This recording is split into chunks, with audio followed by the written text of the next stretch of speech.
Hey everybody, welcome you all on our YouTube channel. आप सभी को मेरा नमस्कार, स्वागत करता हूं मैं आपका अपने यूट्यूब चैनल पर। तो विदाउट एनी डिले स्टार्ट करते हैं अपनी करंट पब्लिकेशन की सीरीज़, जिसमें हम लोग परसेंटेज टॉपिक सॉल्व कर रहे हैं। और अभी तक हम लोग टाइप 6 ऑलमोस्ट कंप्लीट कर चुके हैं, बस उसके 3 क्वेश्चन बचे हैं, वो हमको करने हैं। लास्ट वीडियो में टेक्निकल ग्लिच की वजह से हमारी जो वीडियो थी वही रुक गई थी। तो आज उन 3 क्वेश्चन को करेंगे और उसके अलावा टाइप 7 को हम लोग स्टार्ट कर देंगे आज। तो चलिए विदाउट वेस्टिंग एनी टाइम हम लोग स्टार्ट करते हैं अपनी इस सेशन को। ठीक है, तो आपकी जो स्क्रीन है आपको जो है क्वेश्चन शो होगा यहाँ पे। आपका जो क्वेश्चन है वो है 41st क्वेश्चन। 40 तक हम कर चुके थे, 41st क्वेश्चन है। तो आप वीडियो को कीजिए पॉज और इस क्वेश्चन को कीजिए अटेम्प्ट। आई होप आपने वीडियो पॉज किया होगा और क्वेश्चन अटेम्प्ट किया होगा। चलिए अब हम इस क्वेश्चन को थोड़ा सा साइड में करते हैं और देखते हैं कि इसको हम कैसे सॉल्व कर सकते हैं। बहुत ही बेसिक अंडरस्टैंडिंग के साथ हम इस क्वेश्चन को कैसे सॉल्व कर सकते हैं।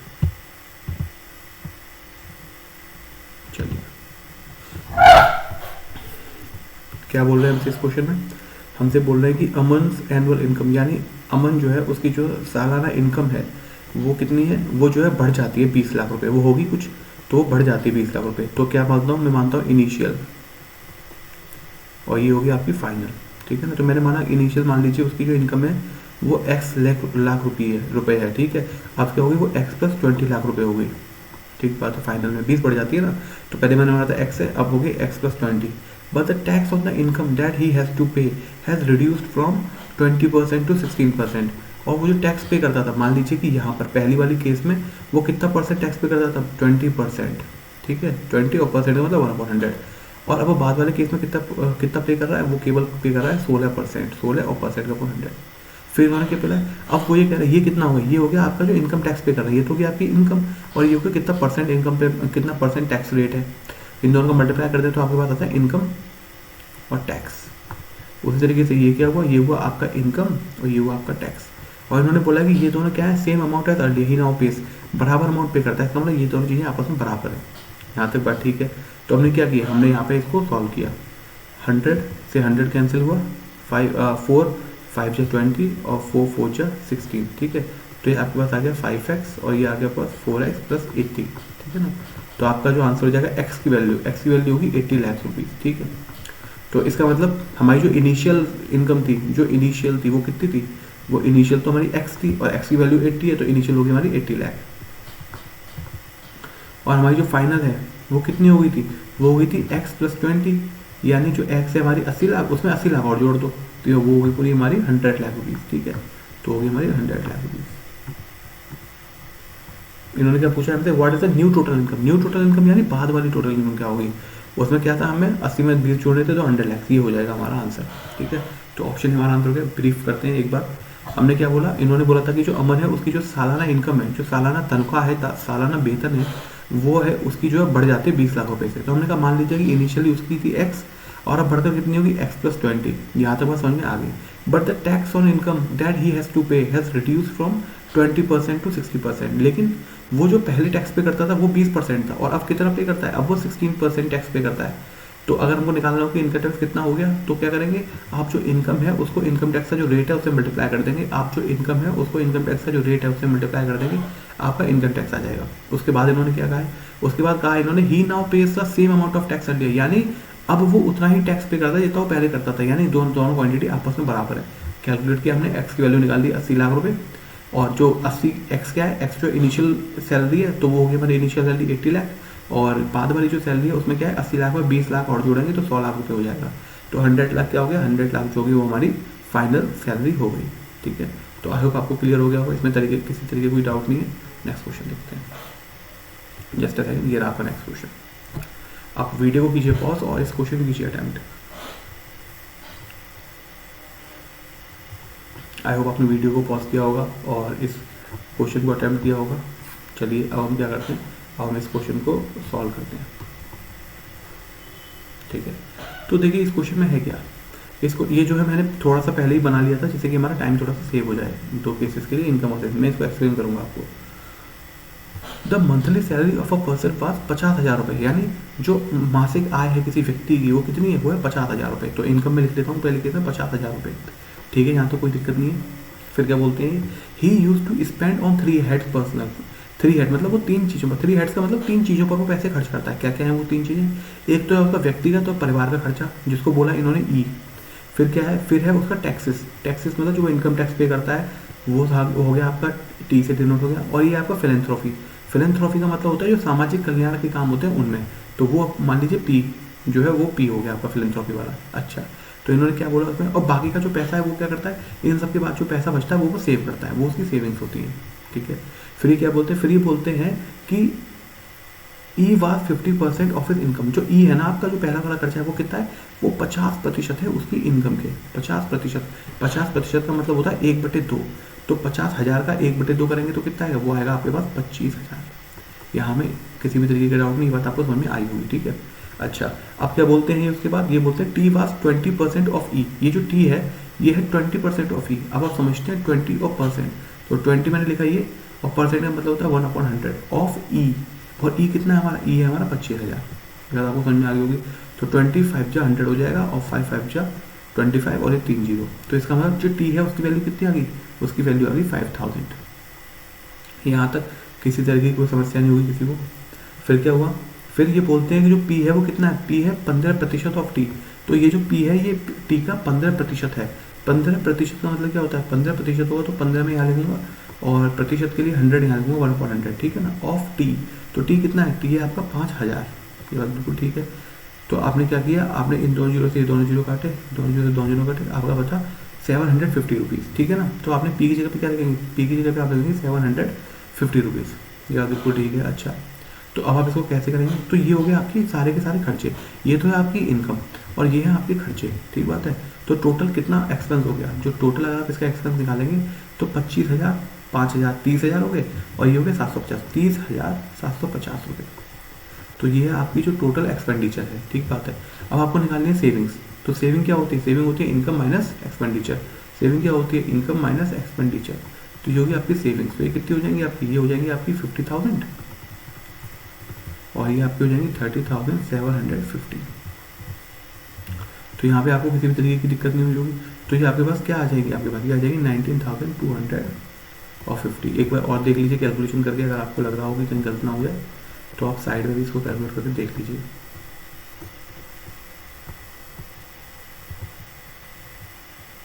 ठीक है, चलिए तो इसको मैं यहाँ से इरेज कर देता हूँ। ठीक बात है, ये आपको समझ में आ गया होगा। अच्छा, जस्ट करेंगे। और मैं यहाँ से जो क्या करता हूँ, मैं परसेंटेज कन्वर्जन भी आपको समझ में आ गया होगा। बेसिक सा परसेंट कन्वर्जन, तो मैंने ये भी हटा दिया, जिसको वो क्लियरली समझ में आनी चाहिए। ठीक है, हमने क्या किया इसमें? हमने सबसे पहले बताया गया था इनकम कितनी है? 50,000 रुपये, 50,000 रुपये में इनकम लिखा। फिर बोला इन्होंने कि जो फैमिली है और पर्सनल एक्सपेंडिचर है वो कितने, वो 50% है इनकम की। तो 50% हो जाएगा इनकम का, यानी आधा, 25,000 रुपये। फिर जो टैक्स पे करता है वो कितना पे करता है? जो टैक्स पे करते हैं रुपये, ये वो है आपकी 20% ऑफ ई। तो ई का 20% है, तो मतलब 1/5। तो 1/5 25,000 का हो जाएगा 5,000। ठीक है।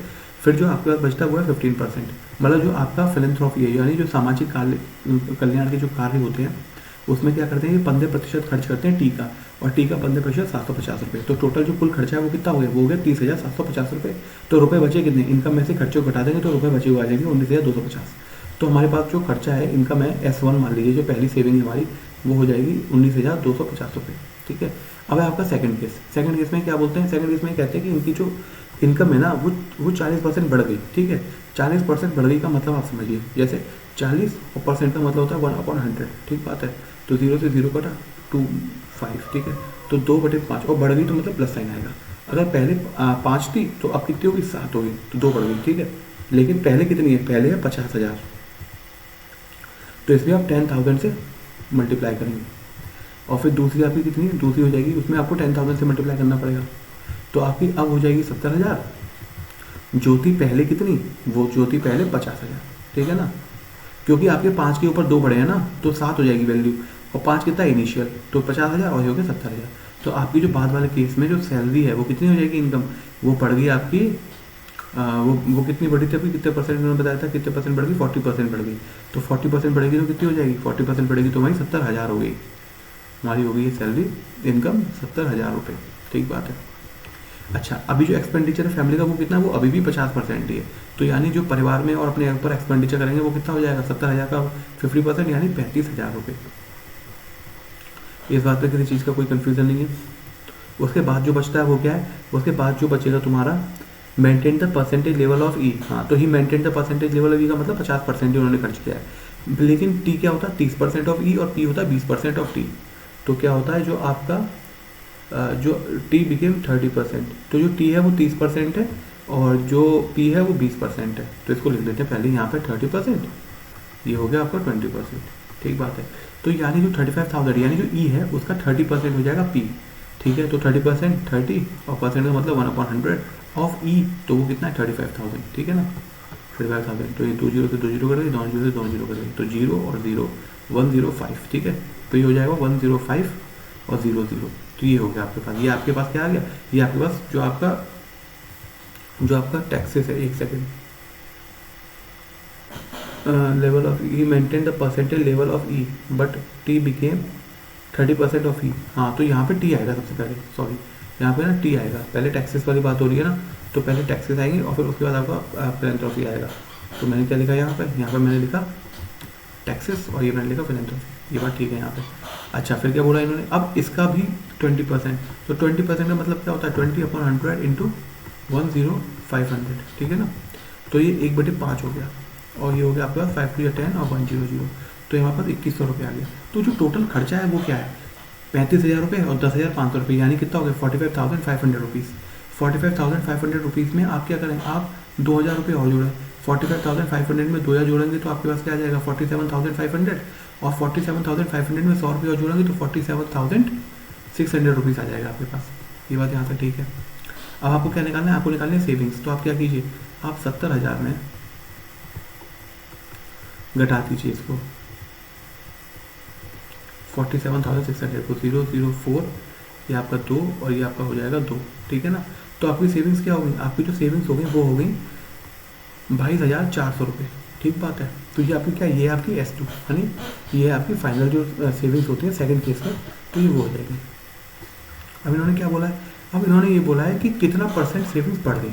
ठीक है, अच्छा अब मुझको अगर परसेंटेज सेविंग्स निकालना है कि कितना सेविंग्स बढ़ गई, तो मेरी जो पहली वाली सेविंग्स है पहले यहाँ लिख देता हूँ बाद वाली सेविंग्स। ठीक है, तो है 22 और 400, और जो मेरी S1 है जो मेरी पहली वाली सेविंग्स है वो कितनी है, वो है मेरी 19,250।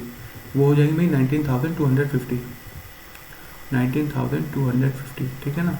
अब मुझको क्या इन दोनों का परसेंटेज निकालना कितना बड़ा, तो मैं क्या करता हूँ, मैं सबसे पहले रेशियो निकाल लेता हूँ, क्योंकि आपको मालूम है परसेंटेज निकालना, तो या रेशियो में कोई भी बदलाव करेंगे तो रेशियोज अगर आप मेंटेन रखते हैं और वैल्यूज चेंज हो जाती हैं तो परसेंटेज में कोई फर्क नहीं पड़ता। तो 0 से 0 कैंसिल हुआ, 5 3 15, 5 8 40, 5 5 25, 5 4 20 और 5 4 20 और 5 8 40। ठीक बात है यहाँ तक। फिर हमने क्या किया, फिर हमने जो है अगर आप इसको देखते हैं, अगर आप इसको किसे मल्टीप्लाई करें 7 से काटें तो 7 6 जा 42, 7 5 35, 7 5 35। ठीक है, 7 6 जा 42, 7 4 जा 28। ये दोनों चीज़ आ गया आपका। तो क्या है कितना बढ़ा है, अगर आप परसेंटेज निकालना चाहते हैं तो आपके हिसाब से 9% यूनिट जो है इंक्रीज़ हुई है। और कितने पर इंक्रीज़ हुई, क्योंकि आपको परसेंटेज निकालना है, तो परसेंटेज के लिए होता है कि कितने पर इंक्रीज़ हुई, यानी जो इनिशियल वैल्यू थी, तो इनिशियल वैल्यू थी 55 और आपको परसेंटेज निकालना है तो आपने 100 से मल्टीप्लाई किया। आपको अगर इसको सॉल्व करेंगे तो 5 11 जो 55, 5 to 20, तो 180/11 आ जाएगा, जो कि अप्रॉक्सीमेटली 16 पॉइंट समथिंग हो जाएगा। ठीक है, अब आप देख 16 पॉइंट समथिंग है और इंक्रीज़ है। ठीक है, इस बात का ध्यान रखना है। तो हमारा ऑप्शन देखते हैं कौन सा मैच करता है, हमारा 16 पॉइंट समथिंग और इंक्रीज़ हुआ है। तो 16 पॉइंट समथिंग में लेस तो नहीं हुआ, 16 पॉइंट समथिंग में हमारा इंक्रीज़ हुआ है, जो कि हमारा ऑप्शन हो जाएगा हमारा ऑप्शन ए। ठीक है, तो ये वाला ऑप्शन हमारा आंसर हो जाएगा 16.4% मोर। ठीक है, आपको दिखाई दे रहा होगा, विजिबल होगा आई थिंक कि यहाँ पर ये जो आपको है हमारा आंसर ये हो जाएगा ऑप्शन नंबर ए जो है हमारा 16.4 है। पूरे क्वेश्चन में आपको क्लैरिटी मिल गई होगी। हमने कुछ नहीं, दोनों केसेस में सेविंग्स निकाल दी, इनकम में से एक्सपेंडिचर को घटा के हमने सेविंग्स निकाली और फिर उन दोनों सेविंग्स को कंपेयर करके फिर हमने वैल्यूज निकाली, रेशियोज निकाले, और रेशियो को कंपेयर करने के बाद हमको पता चल गया कि कौन सी वैल्यू कितनी इंक्रीज हुई है, कितना परसेंट। ठीक है, चलिए अब हम क्या करते हैं, हम नेक्स्ट क्वेश्चन अटेम्प्ट करते हैं। Just second, let me clear this screen. हाँ, तो वीडियो को पॉज कीजिए, क्वेश्चन अटेम्प्ट कीजिए। तो आई होप आपने वीडियो पॉज किया होगा और क्वेश्चन अटेम्प्ट किया होगा। चलिए अब हम क्या करते हैं, अब हम इस क्वेश्चन को थोड़ा सा साइड में करते हैं और उसके बाद हम देखते हैं कि हमको कैसे इस क्वेश्चन को सॉल्व करना है। चलिए,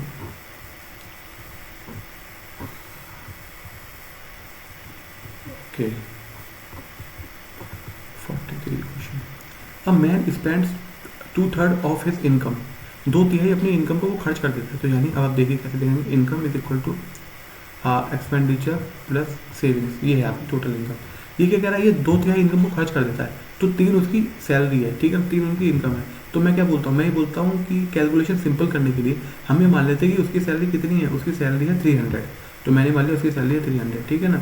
अब नीचे 300 से मल्टीप्लाई किया तो ऊपर भी 100 से, नीचे अगर आपने 100 से मल्टीप्लाई किया तो आपको न्यूमरेटर में भी 100 से मल्टीप्लाई करना होगा, तो आपने ऊपर भी 100 से मल्टीप्लाई किया। तो आपको जो एक्सपेंडिचर है वो कितना हो गया, एक्सपेंडिचर हो गया 200। अच्छा, 300 रुपये उसकी आमदनी है, 300 रुपये उसकी तनख्वाह है और 200 रुपये उसने खर्च कर दी, तो बचे कितने, सेविंग्स होगी आपकी 100 रुपीज़। यहाँ तक बात क्लियर है। उसके बाद क्या होता है, उसके बाद इफ़ इस इनकम इंक्रीजेज बाय 14%, तो उसकी जो इनकम है अगर वो 14% से इंक्रीज़ कर जाती है, ठीक है, 40% and is expenditure increases by 20%, और जो उसका खर्चा है वो 20% से इंक्रीज़ कर जाता है, 20% से इंक्रीज़ कर गया, तो बताइए कि उसकी परसेंटेज में क्या चेंज है। चलिए, तो मैं देखता हूँ कि पहले तो आपकी इनकम कितनी बढ़ी, इनकम आपकी कितनी बड़ी होगी, इनकम आपकी बड़ी 14%, 14% का मतलब हो गया आपका 42 रुपये, ठीक है, 42 रुपये बढ़ गई आपकी। अब आप ये कैलकुलेशन कर सकते हैं ना, बहुत बार इस चीज़ को कर चुके हैं, तो मैं समझता हूँ कि आप इसको कर पाएंगे अपनी तरफ से। फिर भी इनकेस आपको डाउट होता है तो आप कमेंट सेक्शन में पूछ सकते हैं। 14% ऑफ 300 हो जाएगा 42 रुपये। अच्छा, आप क्या बोलते हैं, उसके बाद बोलते हैं एक्सपेंडिचर कितना इंक्रीज हुआ है, एक्सपेंडिचर इंक्रीज हुआ है आपका 20%, यानी 20% ऑफ 200 क्या होता है, 20% ऑफ 200 हो जाएगा आपका 40। अच्छा, तो आपके जो पैसे कितने बड़े थे, पैसे आपके बड़े 42 रुपये, लेकिन आपने खर्चा कितना बढ़ाया, 40 रुपये, यानी उसमें से 2 रुपये आपने अपनी जेब में रखे, आपने 2 रुपये अपने सेव कर लिए, ठीक है, 2 रुपये ज़्यादा सेव कर लिए। पहले आप कितने रुपये सेव करते थे, पहले आप 100 रुपये सेव करते थे, लेकिन अब आप कितने और ज़्यादा सेव कर रहे हैं, अब आप 2 रुपये और ज़्यादा सेव कर रहे हैं। तो पूछा है कि कितना परसेंट सेविंग इंक्रीज होगी, तो 2 रुपये सेविंग इंक्रीज हुई, और कितने पर इंक्रीज हुई, यानी इनिशियल सेविंग क्या थी, वो थी आपकी 100 रुपीज़, तो आपका 100 आ जाएगा। और क्योंकि हमको परसेंटेज निकालना है तो इसको 100 से मल्टीप्लाई करेंगे, एंड 200 से मल्टीप्लाई किया तो आपको आता है 2%। जो 2% सेविंग्स है वो आपका आंसर हो जाएगा, 2% सेविंग्स आपका आंसर हो जाएगा। 2% सेविंग इंक्रीज होगी, हिज सेविंग्स इंक्रीज बाय 2%। यहाँ तक आपको कोई दिक्कत नहीं होगी। एक बार ब्रीफ करते हैं। 2/3 बोला गया कि अपनी इनकम का 2/3 जो है वो खर्च कर देता है। तो मैंने मान लिया कि 3 जो होता है वो मैंने मान लिया इनकम है, और कैलकुलेशन सिंपल करने के लिए मैंने मान लिया कि 300 उसकी इनकम है और 200 उसका एक्सपेंडिचर है। अब जब इनकम में से मैं एक्सपेंडिचर घटाऊंगा तो मेरे पास सेविंग्स आएंगी, और सेविंग्स से मेरी क्या, सेविंग्स होगी मेरी 300 माइनस 200 इज इक्वल टू 100। फिर क्या बोला इन्होंने, फिर बोला इन्होंने कि जो इनकम है वो 14% इंक्रीज कर दी। जब इनकम इन्होंने 14% बढ़ा दी, और फिर बोलते हैं कि एक्सपेंडिचर इन्होंने 20% बढ़ा दिया, और फिर बताइए कि सेविंग्स में क्या बदलाव हुआ। तो अच्छा, अब जब इन्होंने इनकम 14% बढ़ाई है, तो हमको पता है 300 का 14% 42 रुपये होता है, यानी उसकी आमदनी जो है 42 रुपये बढ़ गई। और उसी हिसाब से अगर हम खर्चा निकालें 20% ऑफ 200 तो वो होता है 40 रुपये, यानी 42 रुपये तो उसकी आमदनी बढ़ी, लेकिन उसने खर्चा कितना बढ़ाया, 40 रुपये, यानी वो 2 रुपये और ज़्यादा सेव कर रहा है पहले से। पहले तो वो जो सेविंग कर रहा था वो कर ही रहा था, लेकिन बाद में जो आमदनी बढ़ी और खर्चा उसने बढ़ाया, उसके बाद हमको पता चला कि ये 2 रुपये और बचा रहा है। तो इसका मतलब 2 रुपये और बचा रहा है कितने पे, जो पहली सेविंग थी, पहली सेविंग कितनी थी उसकी 100, तो 2/100 और परसेंटेज निकालने हैं तो 100 से मल्टीप्लाई करने, यानी 2% आप सेविंग कर रहे हैं, पहले से ज़्यादा कर रहे हैं। तो आपको ये क्लियर हो गया होगा। चलिए, तो आपका क्या हुआ, आपका जो टाइप 6 है वो कंप्लीट हो गया यहाँ पर। तो अब हम क्या करते हैं, अब हम अपनी नेक्स्ट टाइप स्टार्ट करते हैं जो कि है टाइप 7। ठीक है, तो हम फर्स्ट क्वेश्चन से स्टार्ट करते हैं इसको। ये लीजिए, आप जो वीडियो को पॉज कीजिए और इस क्वेश्चन को अटेम्प्ट कीजिए।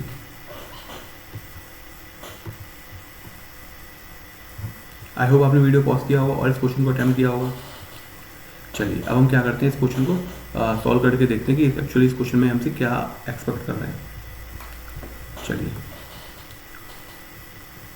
इन an examination in which full marks were 500 A got 10% less. अभी तक मैं क्वेश्चन पढ़ रहा हूँ, मुझे अभी ये नहीं अंदाजा हुआ कि मैं इसमें कौन सा मेथड लगाऊं, सारे के सारे रेशियोज की एग्जैक्ट वैल्यू निकालूं, या मैं रेशियो मेथड लगाऊं जिसमें पहला और आखिरी को पकड़ते हैं और आंसर सॉल्व करते हैं। चलिए पढ़ते हैं, फिर उस हिसाब से देखेंगे। इन an examination in which full marks वर 500, जिनमें जो फुल मार्क्स होते हैं, फुल मार्क्स जो होते हैं वो 500 है। ए क्या है, ए को जो है 10% कम मार्क्स मिले बी से, ठीक है।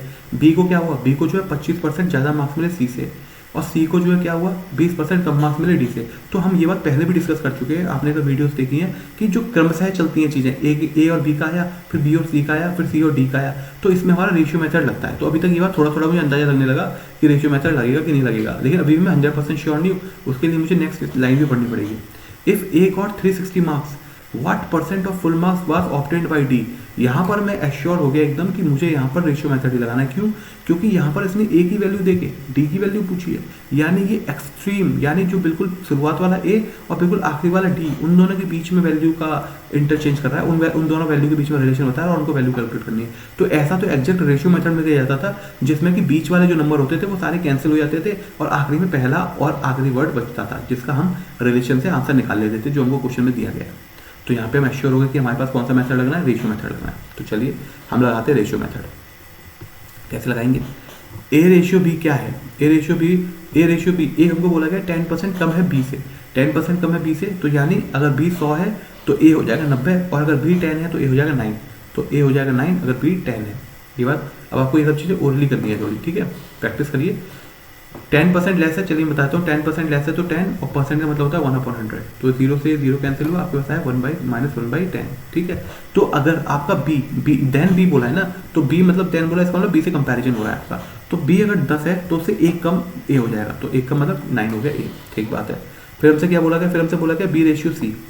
बी रेशियो सी की क्या बात है? बी रेशियो सी हो जाएगा 25% मोर देन सी, 25%, परसेंट का मतलब 1/100, और मोर देन सी है, मोर है तो प्लस साइन आएगा, काटा आपने, आपके पास आया +1/4, ठीक है।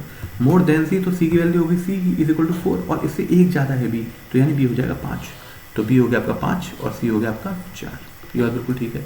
नेक्स्ट क्या है? नेक्स्ट बोला जाता है सी गॉट 20% लेस देन डी। तो सी और डी के बीच का रिलेशन, 20% का मतलब क्या होता है 20, और परसेंट का मतलब होता है 1/100, तो यानी ये आपका हो गया 1/5, और लेस है तो यहाँ पे आएगा नेगेटिव साइन।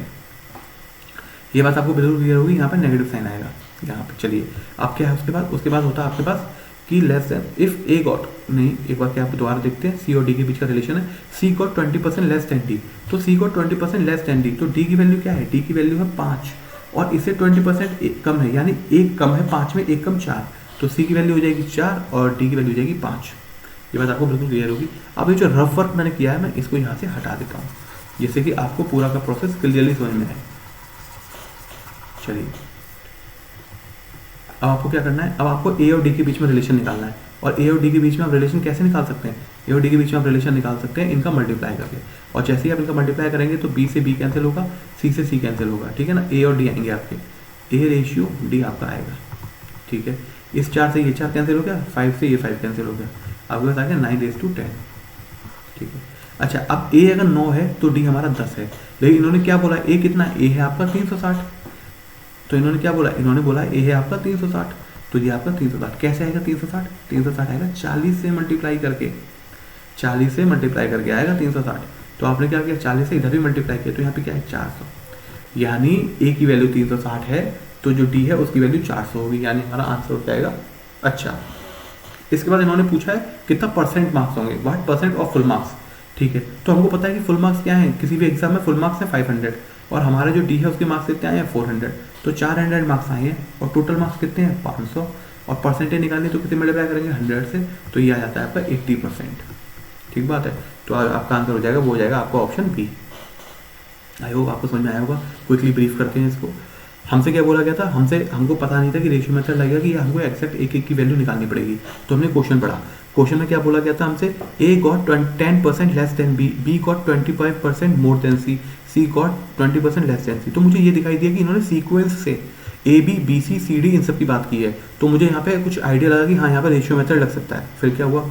फिर मुझको ये बोला गया इन्होंने कि ए की वैल्यू दी हुई है, डी की पूछे, तो यहाँ पे मैं बिल्कुल एश्योर हो गया कि जब भी ऐसा होता है ना कि एक्सट्रीम की वैल्यू दी जाती है, पहले वाले की और आखिरी वाले की बात कर रहे होते हैं खाली, तो इसका मतलब बीच वाले सब कैंसिल हो रहे हैं। और बीच वाले किस में कैंसिल होते हैं? बीच वाले कैंसिल होते हैं रेशियो मेथड में। तो यहाँ पर मैं एश्योर हो गया कि हाँ यहाँ पर रेशियो मेथड लगने वाला है। बस मैंने रेशियो मेथड लगाया, ए और डी का रेशियो है 9:10, इनके हिसाब से ए की वैल्यू है 360, हमारे हिसाब से ए की वैल्यू है 9, तो हमने निकाल दिया कि एक की वैल्यू हो जाएगी 1 की वैल्यू हो जाएगी 40, हमारे हिसाब से डी की वैल्यू 10 है, तो 10 × 4 यानी 10 × 40 यानी 400 हो जाएगा हमारा डी की जो वैल्यू आ जाएगी, ठीक है।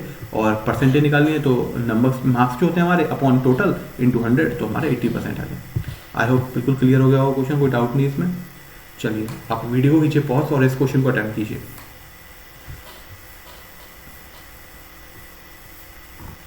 आई होप आपने वीडियो पॉज किया होगा और इस क्वेश्चन को अटेम्प्ट किया होगा।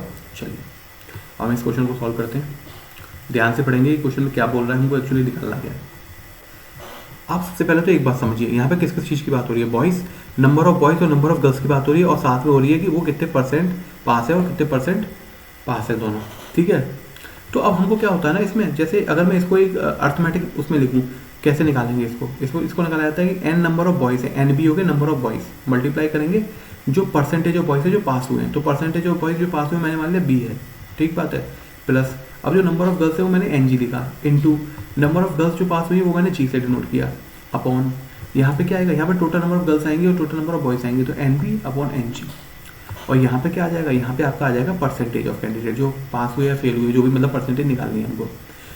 तो अगर आप एक चीज़ ध्यान से देखें तो आपको पता चलेगा कि एन बी जो है नंबर ऑफ स्टूडेंट जो है, एन जी जो है नंबर ऑफ गर्ल्स जो है, तो नंबर ऑफ ये नंबर भी ऊपर आ रहे हैं और नीचे नंबर भी नीचे आ रहे हैं, तो यानी अगर आप इसमें से कॉमन निकालें तो कुछ नंबर टाइप का ऊपर से भी कॉमन आएगा, कुछ नंबर टाइप का नीचे से भी कॉमन आएगा, लेकिन जो परसेंटेजेस है ना B% और G%, ये एक्चुअली परसेंटेजेस हैं, ठीक है ना, ये परसेंटेजेस हैं। तो आपने ये देखा कि नंबर से तो नंबर कैंसिल हो जाएगा, लेकिन परसेंटेज अपने आप में ऐसी की ऐसी ही रहेगी। मैं ये क्या बोल रहा हूँ, मैं केवल आपको याद करने का एक तरीका बता रहा हूँ।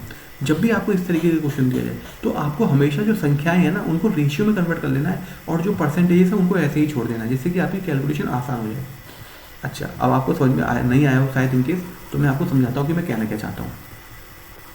मैं ये कह रहा हूँ आपसे कि आप केवल, आपको जो बोला गया ना कि आपके जो बॉयज़ हैं और आपके गर्ल्स हैं, ठीक है, बॉयज़ कितने 1100, गर्ल्स कितनी है 900, और जो 50% ऑफ बॉयज़ पास हो जाते हैं ये हो जाएगी पास, और 40% ऑफ गर्ल्स पास हो जाती हैं, ठीक है ना। अच्छा, अब इन्होंने क्या बोला, percent of candidate who fail, जो फेल हुई है उनकी परसेंटेज बताइए, तो फेल होने वाले की परसेंटेज क्या हो जाएगी, 50% पास होते हैं तो 50% ही फेल हो जाएंगे, 40% पास होते हैं तो 60% फेल हो जाएंगे, ये बात सही है, यहाँ पे कोई दिक्कत नहीं है। अच्छा, अब हमसे क्या बोला इन्होंने बताना है, तो हमको बताना है कि ओवरऑल मिला के कितना परसेंट जो है फेल हुए बच्चे। तो हम हमेशा क्या करते हैं ऐसे क्वेश्चन में हम हमेशा रेशियो निकालते हैं। किसका रेशियो निकालते हैं, जो नंबर ऑफ कैंडिडेट्स हैं। इसीलिए मैं बता रहा था, याद रहे आपको, ऊपर भी एन आ रहा है नीचे भी एन आ रहा है, तो कैंसिल हो जाएंगे, तो इसलिए हम उनका रेशियो निकालेंगे। तो 0 से 0 कैंसिल हुआ, 0 से 0 कैंसिल हुआ, तो ये होगा 9:11:9। अगर 11 लड़के हैं तो उनके ऊपर 9 लड़कियां हैं, ठीक है ना, 11:9 का रेशियो है उनका। चलिए अब मैं निकालता हूँ कि कैसे मुझको निकालनी होगी परसेंटेज। तो 11 अगर बॉयज़ हैं और जो परसेंटेज कितना फेल हुए, 50% फेल हुए, ठीक है, 50% फेल हुए, प्लस अगर आपके पास परसेंट कितनी है, 5% जो है आपकी, अच्छा गर्ल्स की बात कर लीजिए, तो गर्ल्स कितनी है, गर्ल्स हैं आपकी 9, ये 9 है ना, तो आपने 9 किया, और आपका फेल कितनी हो रही है गर्ल्स, 60%, ये बात बिल्कुल ठीक है। फिर आपने इसका रेशियो ले रहा है, क्या करना है, फिर आपको इसे डिवाइड करना है total number of boys and girls है, तो 11 लड़के हैं और 9 लड़के हैं, यानी टोटल कितने हुए 11 + 9, ठीक है। तो इसको थोड़ा सा सॉल्व करते हैं, तो आपके पास आ जाएगा 550%, ये आपके पास आ जाएगा 540%, और ये आपके पास आ जाएगा 20%, 20, ठीक है ना। अगर आप इसको सॉल्व करेंगे तो आपका जो आंसर आ जाएगा वो क्या आ जाएगा, वो आ जाएगा आपका 0, 9 एंड 1 0, ठीक है, परसेंट। 0 से 0 कैंसिल हुआ, और आपके पास आ जाएगा 2 5 जा 10, 2 4 जा 8, 2 5 जा 10, तो आपके पास आ जाएगा 54%, आपके पास आ जाएगा 54%, 54% आएगा आपका आंसर। ये हो गया फोर्थ ऑप्शन, तो आपका आंसर आ गया आपके पास। आपने क्या किया, इन क्वेश्चन पे हमेशा जो नंबर्स होते हैं ना उनको रेशियो में कन्वर्ट कर लिया जाता है, और उसके बाद जो इसको क्या बोलते हैं, इस पूरे प्रोसेस को बोलते हैं वेटेड एवरेज, इसको बोलते हैं वेटेड एवरेज निकालना। तो उसके बाद वेटेड एवरेज निकाल दिया जाता है। हमने क्या किया, 1100 हमारे बॉयज़ हैं, 900 हमारी गर्ल्स हैं, तो हमने रेशियो निकाल दिया, 11 लड़के हैं तो 9 लड़कियाँ हैं, ठीक है। फिर हमको बोला गया कि पास कितने हो रहे हैं, 50% बॉयज़ पास होते हैं, 40% गर्ल्स पास होती हैं। अच्छा, लेकिन हमसे पूछा क्या गया, हमसे पूछा फेल की परसेंटेज पूछी गई है, तो हमने क्या किया, पास हमको दिया हुआ है तो हमने 100 से घटा के फेल निकाल दिए। तो अगर 50% पास हो रहे हैं तो फेल कितने हो रहे हैं 50%, और अगर 40% पास हो रहे हैं तो फेल कितने हो रहे हैं 60%।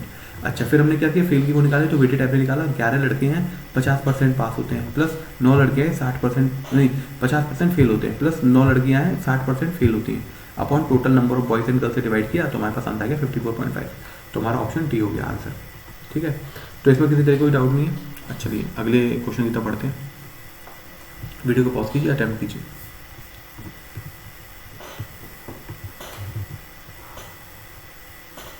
चलिए, आई होप आपने वीडियो को पॉज किया होगा। ये जो है क्वेश्चन अटेम्प्ट किया होगा, 2012 में पूछा गया क्वेश्चन है CHL Tier 1 में। चलिए इसको सॉल्व करते हैं। 90% of students in a school passed in English, 85% of the students in math, and 150 students passed in both the subjects, ठीक है। If number of student failed in both the subject. अच्छा, कोई भी स्टूडेंट जो दोनों में फेल नहीं हुआ। अच्छा, ये इंपॉर्टेंट बात है। Find the total number of student, total number of student निकालिए, कुल बच्चे बताइए कितने हैं। अच्छा, तो आप क्या बोलते हैं, आप मानते हैं टोटल स्टूडेंट कितने होते हैं, जो टोटल स्टूडेंट होते हैं वो हमारे 100% होते हैं। ठीक बात है। अभी क्या बोलना है, ये बोल रहे हैं कि आपकी जो इंग्लिश है उसमें कितने परसेंट पास हुए, 90% पास हुए, तो यानी 90% इंग्लिश में पास हो गए। ठीक बात है। फिर क्या बोला, फिर उन्होंने बोला कि जो मैथ है ना इसमें 85% पास हो गए। हमने कहा ठीक बात है।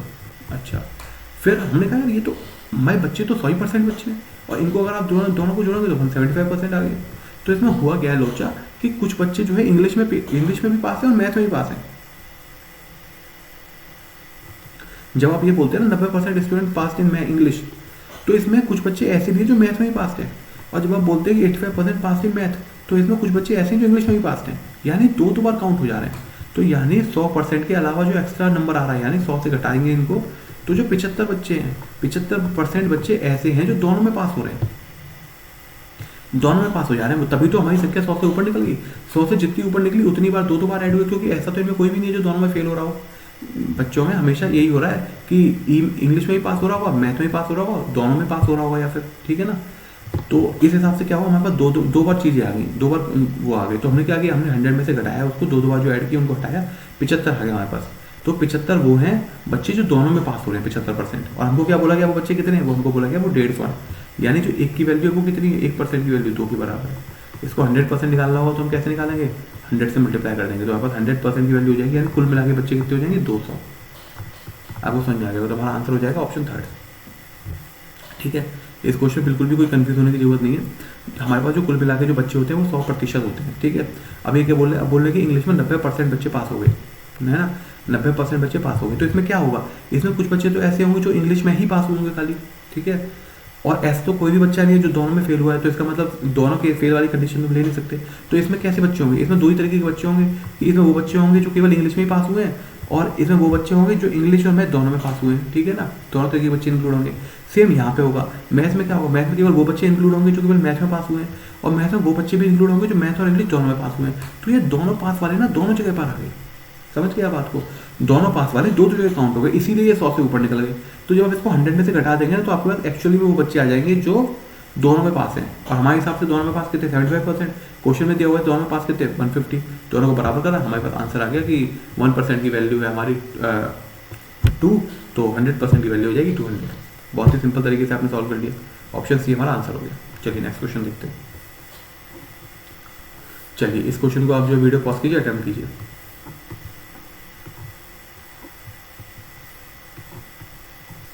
आई होप आपने वीडियो पॉज किया होगा, क्वेश्चन अटेम्प्ट किया होगा। सीजीएल का आया हुआ क्वेश्चन है, टीयर 1 का है, 2 का है, टीयर 2 में आया हुआ क्वेश्चन है 2013 में। ठीक है, चलिए क्वेश्चन सॉल्व करते हैं।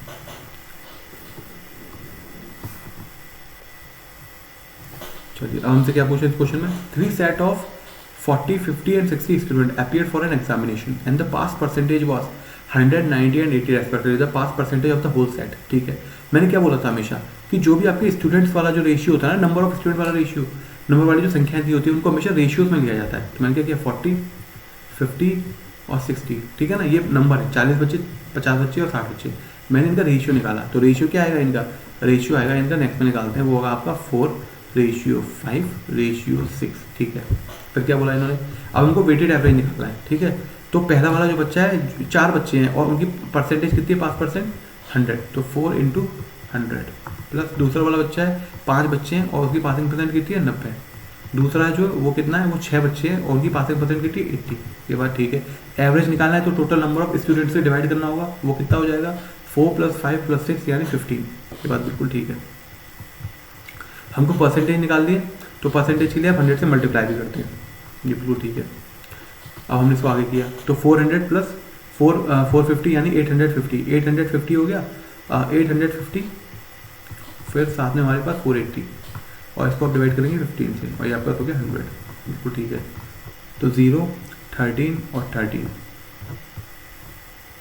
अपॉन 15, 100, 5 3 जा 15 और 5 20 जा 520 हो गया आपके पास 100। ठीक है ना। अब आपने क्या किया, आपने यहाँ पे किया 0, 6, 2, 6, 3। ठीक है ना, ये आ गया। अब आपको क्या लिखना है, आपको मिक्स फॉर्म में भी लिख सकते हैं, तो आप कैसे लिखेंगे, 3 और आपके पास जो आ जाएगा 0 भी है ना, इसको परसेंटेज में भी लिख सकते हैं 0 266 को पहले लिखते हैं, तो 3 8 24 और 3 8 24/2 और परसेंटेज 100 का लिख दिया परसेंटेज। तो हमारे पास ये आंसर आ गया। तो हमारा ऑप्शन क्या हो गया? हमारा ऑप्शन हो गया ए।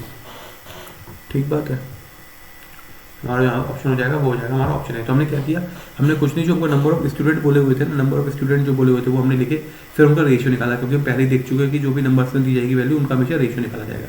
रेशियो निकाला, फिर हमने क्या किया, परसेंटेज को लिखा, उनसे मल्टीप्लाई कर दिया, वेटेड एवरेज निकाल दिया और फिर 100 से मल्टीप्लाई किया और फिर हमारा आंसर आ गया, उसको मिक्स फ्रैक्शन में लिख दिया, हमारा ऑप्शन आ गया ए।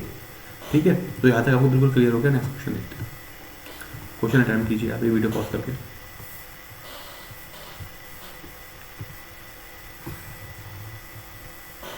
आई होप आपने वीडियो पॉज किया होगा ना, क्वेश्चन अटेम्प्ट किया होगा। चलिए अब देखते हैं इस क्वेश्चन को कैसे सॉल्व करते हैं।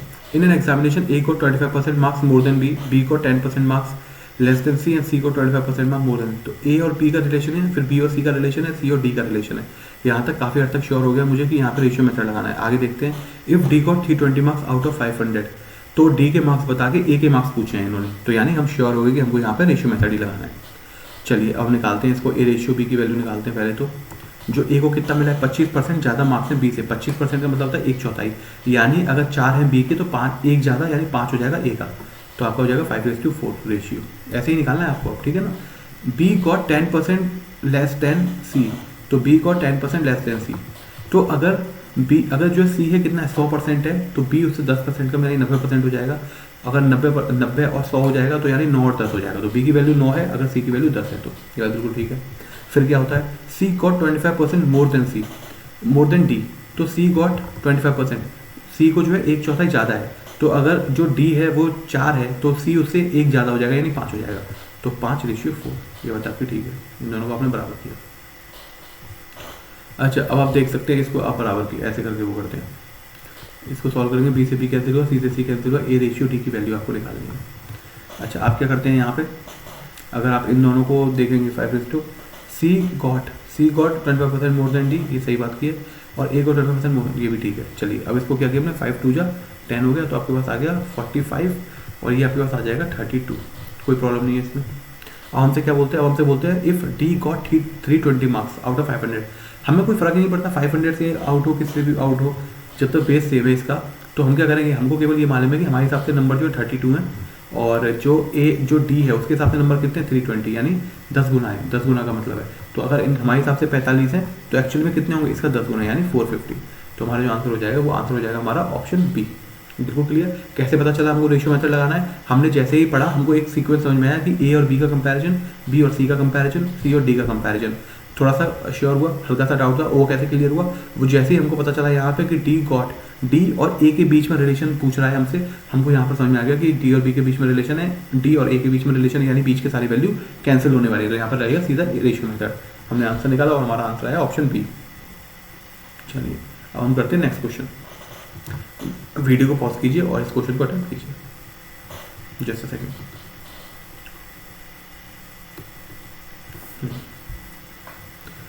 आई होप आपने वीडियो पॉज किया होगा और क्वेश्चन अटेम्प्ट किया होगा। चलिए अब हम इस क्वेश्चन को सॉल्व करते हैं। In an examination 90% student failed in math and 10% student failed in English if 7% of all. देखिए जब भी आपको वेन डायग्राम का क्वेश्चन है ना, सेट थ्योरी वगैरह का, तो सबसे ज़्यादा जो इंपॉर्टेंट चीज़ होती है वो होती है आपकी ये 7% of student failed in both. तो जिस भी सेंटेंस, अगर यहाँ पे पास बोलता ना तो मेरा जो वेन डायग्राम बनता, जो वेन आरेख बनता, वो फेल का बनता। अगर पास बोलता तो मैं पास का बनाता, या फेल बोल रहा है तो मैं फेल का बनाऊंगा। तो जो ये बोथ सब्जेक्ट वाला जो डेटा दिया जाता है ना, इसी के हिसाब से डिपेंड करता है कि हमको किसका वेन आरेख बनाना है, वेन डायग्राम बनाना है। ठीक है, तो यहाँ पे क्योंकि हमको फेल का जिक्र करा है तो हम जो डायग्राम बनाएंगे वो फेल का बनाएंगे। चलिए फेल का डायग्राम बनाते हैं। ये है हमारा एक और ये हो गया हमारा दूसरा। ठीक है, ये हो गया हमारा दूसरा। ठीक बात है। अच्छा अब हमसे क्या बोल रही है, अब हमसे ये बोल रहे हैं कि इफ इन एन एग्जामिनेशन 90%, ये तो हो गया आपका मैथ, और ये हो गया आपका फेल इन इंग्लिश, ये हो गया आपकी इंग्लिश। ठीक है, अब क्या बोला है 90% स्टूडेंट फेल इन मैथ, तो इसका मतलब ओवरऑल बाहर लिखते हैं टोटल परसेंटेज। इस पूरे टोटल परसेंटेज जो होगी ना वो मैं यहाँ पे बाहर लिखते हैं 19%। मैथ 19% है ना, तो ये पूरा का पूरा गोला 19% है। और जो आपकी इंग्लिश है उसमें कितना है, उसमें आपका 10%। तो यानी जो पूरा का पूरा सर्कल है ये 10% है। If 7% of all student fails in both the subject, और ये जो बीच वाला है जो बोथ सब्जेक्ट, दोनों सब्जेक्टों में फेल होता है, कितने 7% फेल होते हैं दोनों सब्जेक्टों में।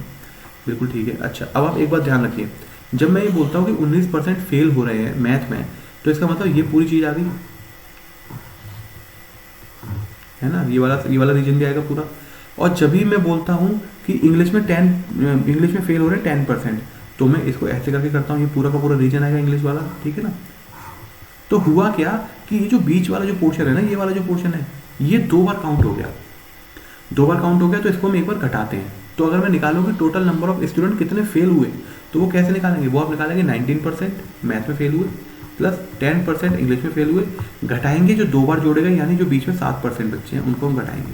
तो क्या है हमारे पास 29 - 7 यानी 22%। तो 22% बच्चे ऐसे हैं जो फेल हुए हैं, ये बात बिल्कुल ठीक है।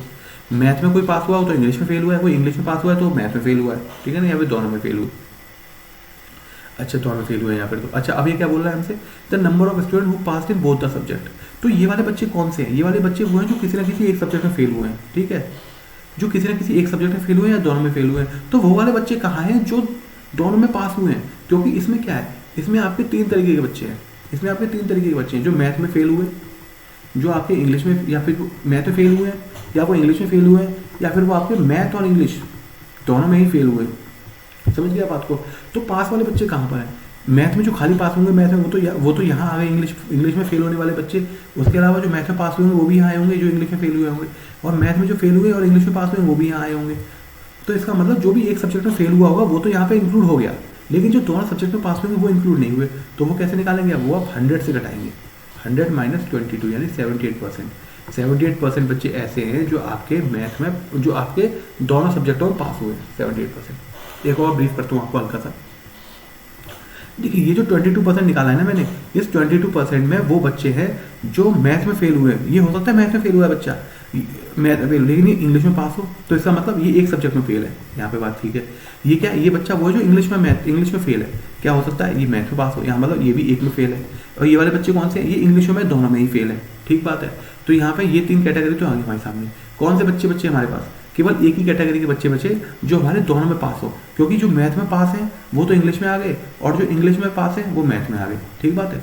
अच्छा अब हमको वो निकालेंगे दोनों में पास हो, तो कैसे निकालेंगे, 100% होता है किसी भी का पूरा नंबर, तो 100 में से 22 घटा देंगे तो हमारे पास 78। तो 78% जो है वो बच्चे ऐसे हैं जो हमारे दोनों सब्जेक्टों में पास हैं, ठीक बात है। बस यही हमारा आंसर हो जाएगा, 78%। ऑप्शन डी हो जाएगा हमारा आंसर। आपको आई होप क्लियर होगी ये चीज़। चलिए नेक्स्ट क्वेश्चन देखते हैं। तो वीडियो कीजिए पॉज और नेक्स्ट क्वेश्चन अटेम्प्ट कीजिए।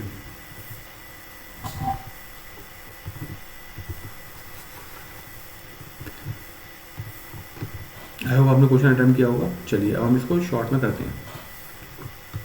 इन an examination there are 3 subjects of 100 marks each. 100 marks की 3 सब्जेक्ट हैं। A student score 60% in first subject and 80% in the second subject. अगर तीनों सब्जेक्ट बराबर मार्क्स किए हैं तो ये क्या कह रहा है, ये बोल रहे हैं 60% जो है मैंने पहले में स्कोर किया प्लस एवरेज निकालना है हमको, क्योंकि ये स्कोर एग्रीगेट पूछा है, 70% एग्रीगेट है। तो एग्रीगेट कैसे निकाला जाता है, total number of sum upon total number of observation का sum upon total number of observation. फिर से बोलता हूँ, सम ऑफ ऑल ऑब्जर्वेशन, यानी न्यूमरेटर में आएगा सारी ऑब्जर्वेशन का सम, और अपॉन कितनी ऑब्जर्वेशन है वो आएंगे नीचे डोमिनेटर में, ठीक बात है। तो student score 60% in the first subject, सही बात है 60%, और 80% इन द सेकंड, 80% है दूसरे सब्जेक्ट में। तीसरी सब्जेक्ट का हमको पता नहीं, तो हमने मान लिया कि x% वो स्कोर करता है, बिल्कुल है। अब हम नीचे क्या करेंगे, हम नीचे 3 से डिवाइड कर देंगे, क्योंकि 3 सब्जेक्ट हैं बराबर वेटेज की है, 3 सब्जेक्ट से डिवाइड किया। अब क्या बोल रहा है, एग्रीगेट कितना है 70%, बिल्कुल ठीक बात है। अब इन दोनों को जोड़ते हैं हम, तो हमारे पास कितना है 140% प्लस x%, ये आपके पास आ जाएगा 210%। इसको सॉल्व किया, आपको x% की वैल्यू कितनी आ गई 70%। तो यानी आपकी जो तीसरी विषय है जिसका आपको पता नहीं है, उसमें उसने कितने स्कोर किया है, 70% मार्क्स स्कोर किए, यानी आपका आंसर हो जाएगा चौथा। यहाँ पर अब आप कहेंगे वेटेड एवरेज क्यों नहीं लगाया, वेटेड एवरेज वहाँ लगाया जाता है जहाँ पर बेस सेम ना हो। यहाँ पे क्या बोला है, 100 मार्क्स ईच है ना, तो यहाँ पे इसकी वजह से हमने वेटेड एवरेज की जरूरत ही नहीं, क्योंकि यहाँ पे भी 100 से मल्टीप्लाई करोगे, यहाँ पे भी 100 से, यहाँ से भी 100 से, बाहर नीचे भी 100 से मल्टीप्लाई करोगे तो पूरा का पूरा कैंसिल हो जाएगा ना। तो इसकी वजह से यहाँ पे हमें 100 वो लगाने की जरूरत ही नहीं, क्योंकि सारी वैल्यू सेम है ना, सारी वैल्यूज जो बेस है सारी वैल्यूज का वो सेम है, परसेंटेज जो है, तो इसकी वजह से हमको यहाँ पे वेटेड एवरेज की जरूरत नहीं है। यहाँ पे हम नॉर्मल एग्रीगेट निकालेंगे, नॉर्मल एवरेज निकालेंगे, हमारा आंसर आ जाएगा। ये हो गया। अगर यहाँ पे ये बोला जाता है कि एक सब्जेक्ट आपकी 100 की है और दूसरी सब्जेक्ट आपकी 200 की है और तीसरी सब्जेक्ट आपकी 300 की है, तो आप करते कि पहले को आप 1 से मल्टीप्लाई, पहले को आप 100 से मल्टीप्लाई कर देते, फिर दूसरे को आप 200 से मल्टीप्लाई करते, फिर तीसरे को आप 300 से मल्टीप्लाई करते परसेंटेज से, और आप जो नीचे क्या करते 100 प्लस 200 प्लस 300। तो उस केस में होता, यहाँ पे क्या, यहाँ पे तो ये भी 100 है, ये भी 100 है, ये सब भी 100 हो गए, पूरा का पूरा 100 कॉमन आ गया, बाकी बचा नीचे में 3 ही तो बचा इन तीनों को जोड़ के, तो वो सेम तो हम पहले ही कर चुके हैं। ठीक है, तो इसकी जरूरत नहीं है हमें यहाँ पे। चलिए, आपको आई होप समझ में आ गई होगी ये चीज़। चलिए, अब हम इसको समझ आ गया क्वेश्चन, और नेक्स्ट क्वेश्चन को प्रोसीड करते हैं। चलिए, आप वीडियो को पॉज करके इस क्वेश्चन को अटेम्प्ट कीजिए।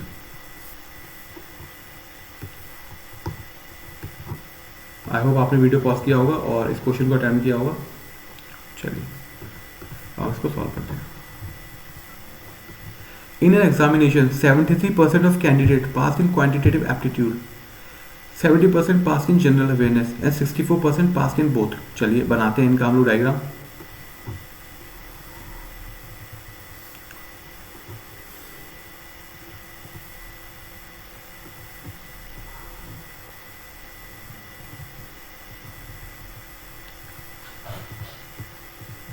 चलिए, इनमें क्या बोला गया है, अब मान लेते हैं कि ये तो हमारा क्वांटिटेटिव एप्टीट्यूड, शॉर्ट में लिख देता हूँ, और ये हमारा जनरल अवेयरनेस। ठीक है, 73% ऑफ द कैंडिडेट पास इन, तो टोटल कितने पास हो रहे हैं 73% पॉइंट में, तो मैंने इसके बाहर लिखा है इसको। 70% पास हो रहे हैं जनरल अवेयरनेस में, वो मैंने इसके बाहर लिखा है इसको। फिर क्या बोलते हैं 64% पास इन बोथ। अच्छा, अब आपको इस बात का ध्यान रखना चाहिए, मैंने पास वाले ही क्यों लिखे, मैंने पास वाले इसलिए लिखे क्योंकि मुझको पता है कि जो आखिरी में दिया गया है वो 60% पास इन बोथ होता है, जो दोनों में पास होगा, तो बोथ जिसका जिक्र होता है। अगर यहीं पे 64% फेल्ड इन बोथ होता है ना, तो मेरा ये जो डायग्राम होता है ये पूरा का पूरा फेल के ऊपर होता है। अभी क्योंकि मुझको बोला गया 64% पास इन बोथ, तो मेरा जो पूरा का पूरा डायग्राम है वो पास के ऊपर है, बिल्कुल सीधी सी बात है। अच्छा, क्या बोला 64% पास इन बोथ, 64% जो होते हैं वो दोनों में पास होते हैं। ठीक है, अब मैं निकालता हूँ टोटल पास परसेंटेज का। अच्छा, अगर हम उससे बोला जाता है कि ये कितना है, 73% जो पास हुए हैं वो कितने हैं, वो है वही ये। ठीक बात है, और मुझसे बोला जाता है कि जो 70% पास हुए हैं जीए में वो कितने हैं, वो ये। कॉमन वाला भी कैंसिल, तो कॉमन वाला एरिया कितनी बार आ गया, कॉमन वाला एरिया 2 बार आ गया। अब हमको निकालना है टोटल कितने बच्चे पास हुए, तो 73% प्लस 64% और माइनस का नहीं प्लस 70% आएगा, सॉरी प्लस का 70% और माइनस का 64%। ठीक बात है, तो अब आपका क्या हो गया, ये आपका हो गया 143। एक्चुअली में आप इसको कुछ मत कीजिए, आप इसको ऐसे ही लिखे रहने दीजिए। ये कितना हो गया 6% और 79, तो आपके पास 79% आ गया पूरा सॉल्व करके। अच्छा, तो 79% बच्चे पास हुए हैं। अच्छा, अब ये बच्चों में है कौन कौन सा इंक्लूड, ये भी आपको देखना पड़ेगा। इनमें क्या इंक्लूड है, देखो इस वाले में क्या है, ये क्वांट में पास हुए हैं 73%, यानी ये क्वांट में पास हुए हैं, और हो सकता है कि ये मैथ में, ये जीए में फेल हुए हो। सही बात है कि नहीं, या हो सकता है क्या हुआ हो, इस वाले केस में क्या हुआ हो, इसमें ये क्वांट में भी पास है और ये जीए में भी पास है। इसका मतलब ये तो बोथ वाली कैटेगरी में आ गए, बिल्कुल ठीक है। यहाँ पे और तो कुछ नहीं हो सकता, क्वांट में पास होंगे, क्वांट में तो पास है ही है, वो तो हमें वेन डायग्राम से दिख ही रहा है, क्वांट में पास है। जीए में क्या हो सकता है, जनरल अवेयरनेस में हो सकता है फेल हो सकता है, तो ये इधर वाले एरिया में आ जाएंगे, और अगर आपके जनरल अवेयरनेस में पास है तो ये आपके बीच वाले एरिया में आ जाएंगे जो कॉमन है। ठीक बात है। अच्छा, अब आपका जो ये दूसरा वाला केस है उसमें क्या है, उस वाले केस में क्या होगा, उसमें आपका जो होगा जनरल अवेयरनेस में हो सकता है आपका जनरल अवेयरनेस में पास है, हो सकता है आपका मैथ में फेल हो जाए, तो क्या है, केवल इतने वाले एरिया वाली बात हो रही है इस पूरे की। और अगर आपका ऐसा हो जाए कि आपका जो है जनरल अवेयरनेस में पास है लेकिन मैथ में भी पास है, तो यानी ये बीच वाले एरिया की बात हो रही है। अच्छा, तो इसमें मतलब क्या है, इसमें या तो दोनों में पास है या फिर एक में फेल है एक में पास है, इस तरीके की कंडीशन हो रही है। तो हमसे वो बच्चे नहीं पता हमें जो बच्चे दोनों में फेल होंगे।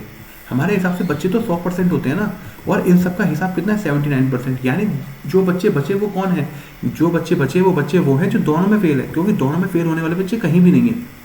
इस वाले में वो बच्चे जो बच्चे, इस वाले एरिया में वो बच्चे हैं जो बच्चे क्वांट में पास हैं और जनरल अवेयरनेस में फेल हैं। इस एरिया में वो बच्चे हैं जो बच्चे जनरल अवेयरनेस और क्वांट दोनों में पास हैं, और इस एरिया में वो बच्चे हैं जो जनरल अवेयरनेस में पास है लेकिन क्वांट में फेल है। ठीक है ना, तो सारे बच्चे आ गए ना इसमें, केवल उनको छोड़ के जो दोनों में फेल है।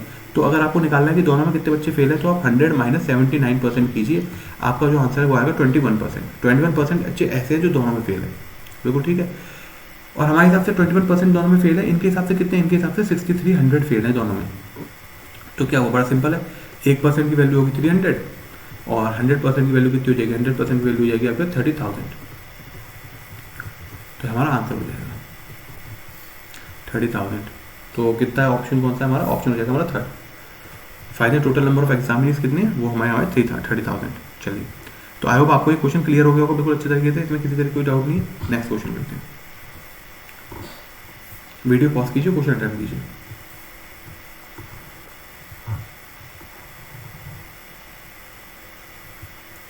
आई होप आपने वीडियो पॉज किया होगा और क्वेश्चन अटेम्प्ट किया होगा। चलिए let's try to solve this question. They are 1400 students in a school. तो स्टूडेंट कितने हो गए, 1400 स्टूडेंट हैं, 1400। फिर क्या बोलते हैं, इन और स्कूल में 25% ऑफ देम वियर स्पेक्टिकल्स, यानी इनके 25% जो है जो चश्मे हैं वो लगाते हैं। 25% मतलब एक चौथाई चश्मे लगाते हैं। तो कितना हो जाएगा, 1400 का एक चौथाई निकाल सकते हैं, 4 3 12 4 5 20 और 50। ये बात बिल्कुल ठीक है। 0 0 भी आएगा एक बार, 4 3 12 4 3 12 4 5 20 और 0, ठीक है। ये हो गए हमारे जो स्पेक्टिकल्स लगाते हैं। अब जो स्पेक्टिकल्स लगाते हैं उसमें भी दो तरीके के बच्चे हैं। कौन कौन से, उसमें एक बच्चे वो हैं जो गर्ल्स हैं और एक बच्चे वो हैं जो बॉयज़ हैं, ठीक है। तो ये तो हो गए आपके बॉयज़ और ये हो गई आपकी गर्ल्स। क्या बोला इन्होंने उसके बाद, 2/7 of them wear spectacles are boys, मतलब 2/7 जो है वो कितने वो हैं जो लड़के वो लगाते हैं, स्पेक्टिकल्स लगाते हैं। तो आपका वो हो गया 100। टोटल जो बच्चे चश्मा लगाते हैं वो 350 हैं, जिनमें से 100 तो ऐसे हो गए जो बॉयज़ हैं, 2/7 हैं जो बॉयज़ हैं जो चश्मा लगाते हैं। बच्चे कितने 300, वो कौन है, वो हमारी गर्ल्स हैं, ठीक है। तो 250 गर्ल्स हैं जो चश्मा लगाती हैं। तो how many girls in the school wear spectacles, वो होंगे हमारे पास 250, ठीक है। कोई डाउट नहीं, बड़ा सिंपल सा क्वेश्चन है। हमने क्या किया, 1400 बच्चे टोटल हैं जो किसी स्कूल में पढ़ते हैं, ठीक है। उनमें से क्या 25% बच्चे, यानी एक चौथाई बच्चे चश्मा लगाते हैं। तो एक चौथाई बच्चे चश्मा लगाते हैं, यानी एक चौथाई कितना हो गया 350। अच्छा, अभी जो 350 बच्चे, इनमें से कुछ लड़के भी है कुछ लड़कियां भी है। तो क्या है, जो 2/7 है, 350 टोटल का 2/7 जो है वो लड़के हैं। तो यानी 350 इंटू 2/7, यानी 100 बच्चे तो लड़के हो गए। बाकी के जो बच्चे हैं वो कौन है, वो गर्ल्स हैं। तो वो गर्ल्स कितनी होगी, 100 में 100 घटा देंगे 350 में से, तो 250 आ जाएगा। तो हमारा ये आंसर हो जाएगा, ठीक है। 250 हमारे गर्ल्स हो गई। क्लियर हो गया आई होप। चलिए अब हम नेक्स्ट क्वेश्चन अटेम्प्ट करते हैं। वीडियो को पॉज कीजिए और इस क्वेश्चन को अटेम्प्ट कीजिए। आई होप आपने वीडियो पॉज किया होगा और इस क्वेश्चन को अटेम्प्ट किया होगा। चलिए अब हम इस क्वेश्चन को सॉल्व करते हैं। If 60% of students in a class are boys, यानी 100% होती है टोटल के टोटल स्टूडेंट। इसमें से जो आपके बॉयज़ हैं वो कितने, वो हैं 60%, ठीक बात है। और जो आपकी गर्ल्स हैं वो कितनी है, वो है आपकी 40%। ये बात बिल्कुल ठीक है। If 60% of students in a school are boys and the number of girls is 612, और हमारे हिसाब से नंबर ऑफ गर्ल्स कितनी है, हमारे हिसाब से नंबर ऑफ गर्ल्स है 40%। इनके हिसाब से नंबर ऑफ गर्ल्स कितनी है, नंबर ऑफ गर्ल्स तो हमने निकाल दी ना, कितनी है 812 इन्होंने दी हुई है। अगर टोटल जो बॉयज़ हैं वो 60% है, टोटल 100% होता है किसी भी चीज़ का, तो बच्चे हुए 40% गर्ल्स हो गई। हमारे हिसाब से 40% है, इनके हिसाब से 812 है। 40% का मतलब 2/5 होता है, वो हो गया हमारा 812 के बराबर। तो 2 4 जा 8 और 0 आया और फिर आया 2 6 जा 12, ठीक है। अब आपके एक की वैल्यू कितनी हो जाएगी, एक की वैल्यू हो जाएगी आपके पास 5 6 जा 33 और 20, ठीक है ना। जो होगी हमारे पास की वैल्यू, एक की वैल्यू। हाउ मेनी बॉयज, अब आप इसको एक बोलिए या फिर आप इसको 100% बोलिए, क्योंकि एक भी अपने आप में फ्रैक्शनल वैल्यू में ए भी पूरा होता है ना, और ये भी 100% होता है। चलिए, अगर आपको इनकेस आपको कन्फ्यूजन हो रहा हो, आपको ये ना समझ में आया हो कि मैंने कैसे इसको 100% वो किया, आप नॉर्मली रहने दीजिए, आप जैसे करते हैं उसी तरीके से कीजिए। 40% है ना, 40% क्या हो गया 812 के बराबर। आप इसको पूरे को 10 से डिवाइड, आप 4 से डिवाइड कर दीजिए तो आपका 10% आ गया। 4 से डिवाइड करेंगे तो आपका क्या 4 2 जा 8 और 4 3 जा 12 आ गया, ठीक है। अब इसको आपके पास क्या किया 100 से 100 बनाना ना 100%, तो दोनों तरफ आपने 10 से मल्टीप्लाई किया तो आपके पास 100% की वैल्यू आ गई। 100% की वैल्यू कितनी होगी 2030, ठीक बात है। टोटल स्टूडेंट हो गया आपका 2030। अभी क्या बोलते हैं नंबर ऑफ बॉयज़ बताइए कितने होंगे। नंबर ऑफ बॉयज़ कितने हमारे पास, नंबर ऑफ बॉयज़ हमारे पास 60%, ठीक है। तो 60% कैसे निकालेंगे 203 इंटू 60 और परसेंट का मतलब अपॉन 100। तो ये 0 से 0, ये 0 से 0, 1218, ठीक है 1218। तो ये हमारा आंसर हो जाएगा, यानी हमारा आंसर हो जाएगा आंसर ऑप्शन 2। किसी तरह की कोई दिक्कत नहीं है, 1218 हमारा आंसर। चलिए क्या किया हमने, कुछ नहीं, हमने माना टोटल नंबर ऑफ स्टूडेंट 100% होते हैं, बॉयज़ कितने हैं 60%, तो बच्ची हुई क्या होगी लड़कियाँ होगी, क्योंकि ट्रांसजेंडर वगैरह कोई मेंशन नहीं है यहाँ पर, तो सीधी हमारी गर्ल्स होगी 40%। फिर हमको क्या बोला गया, गर्ल्स की संख्या कितनी 812 है, तो हमारे हिसाब से 40% है, इनके हिसाब से 812 है। हमने दोनों को बराबर किया और अपनी 100% की वैल्यू निकाल दी। आप चाहे तो यहाँ पे क्या कर सकते हैं, आपको मालूम है कि बॉयज़ की वैल्यू पूछी है, तो आपने जैसे 10% की वैल्यू निकाली ना 203, आप इसको 6 से मल्टीप्लाई करने के बाद ना मेथड 2 देखिए। चलो तो आप जो मेथड 2 में अगर आप क्या कर सकते हैं, इसमें सीधा का सीधा आप जो मेथड 2 देखिए और ये आपका हो जाएगा मेथड 1। आपने मेथड 2 में क्या देखिए, आप मेथड 2 में एक चीज़ देखिए कि जो आपका 60% है, आपको जो है 60% की वैल्यू निकालनी है। और आपको क्या है, आपने ये तो कर ही चुके हैं ना, आप 10% की वैल्यू तो निकाल ही चुके हैं ना कि 2 0 और 3 है, ठीक है ना। अब आपको क्या है, आपको निकालने नंबर ऑफ बॉयज़ कितने हैं, नंबर ऑफ बॉयज़ कितने हैं, और नंबर ऑफ बॉयज़ हमारे हिसाब से 60 है, ठीक है ना। हमको 10% की वैल्यू मालूम है, तो आप क्या कीजिए, आप यहाँ पे सीधा का सीधा 6 से मल्टीप्लाई कीजिए, तो आपका 60% और ये आपका क्या आ जाएगा, ये आ जाएगा 1218, तो ये आपका आंसर हो जाएगा, जो कि हमारा 1218 यानी ऑप्शन हमारा हो जाएगा सेकंड ऑप्शन, ठीक है। ये वाला आंसर नहीं है, वो जूम आउट जूम इन करता हूँ तो ऑप्शन हो जाता है, ठीक है। चलिए, तो आई होप आपको ये चीज़ बिल्कुल क्लियर हो गई होगी। मेथड 1 हमने देख लिया क्लियर तरीके से और मेथड 2 भी हमने देख लिया। तो हमने क्या किया, हमने टाइप 7 के 10 क्वेश्चन देख लिए अपने आज, ठीक है। तो आई होप आपको जो है ये सेशन अच्छा लगा होगा और हमारा यही पर्पस है कि आपकी प्रिपरेशन को कैसे इम्पैक्टफुल बनाएं और कैसे उसमें वैल्यू एडिशन करें। तो if you want to watch a series, जो कि हमारी 2 सीरीज़ है किरण पब्लिकेशन की, जो प्रीवियस ईयर क्वेश्चन बेसिक, जिस सीरीज़ का पार्ट ये वीडियो भी है, वो देखना चाहते हैं तो देख सकते हैं आप। हमारी जो डिस्क्रिप्शन में लिंक दे देंगे हम सारी, और प्लेलिस्ट भी बनी हुई है। इसके साथ साथ अगर आप चाहते हैं कि आपको शॉर्ट में सारी की सारी इंपॉर्टेंट चीज़ पता चल जाए टॉपिक्स की, तो हमने एक 10 सेकंड सीरीज़ भी बनाई हुई है, जिसमें हम लोग जो भी मोस्ट इंपॉर्टेंट और रिसेंट ईयर में पूछे जाने वाले बहुत ही इंपॉर्टेंट टॉपिक्स होते हैं उनको हम कवर करते हैं। और उसमें पहले तो हम ब्रीफ करते हैं उसको स्टार्टिंग में ही, और उसके बाद लैंग्वेज बताते हैं क्वेश्चन की, कैसे क्वेश्चन होते हैं इसके, और उसके बाद उसमें क्वेश्चन के से एग्जाम्पल लेते हैं। 2 या 3 एग्जाम्पल लेते हैं, तो 15 मिनट 20 मिनट्स में हम लोग एक बहुत ही इंपॉर्टेंट टॉपिक समझ लेते हैं पूरे अच्छे तरीके से, जो इसके आने के चांसेस बहुत ज़्यादा जरूरी है हमारे पेपर में। तो दोनों वीडियोस को आप देख सकते हैं, प्लेलिस्ट दोनों की सेपरेट की बनी हुई है, और चाहे तो हमारी जो डिस्क्रिप्शन बॉक्स है उसमें भी हम लिंक प्रोवाइड करते हैं, वहाँ से भी देख सकते हैं। तो आई होप आपको हमारा सेशन अच्छा लगा होगा, हमारे एफर्ट्स अच्छे लगे तो वीडियो को शेयर कीजिए और लाइक कीजिए, चैनल को सब्सक्राइब कीजिए। Thank you.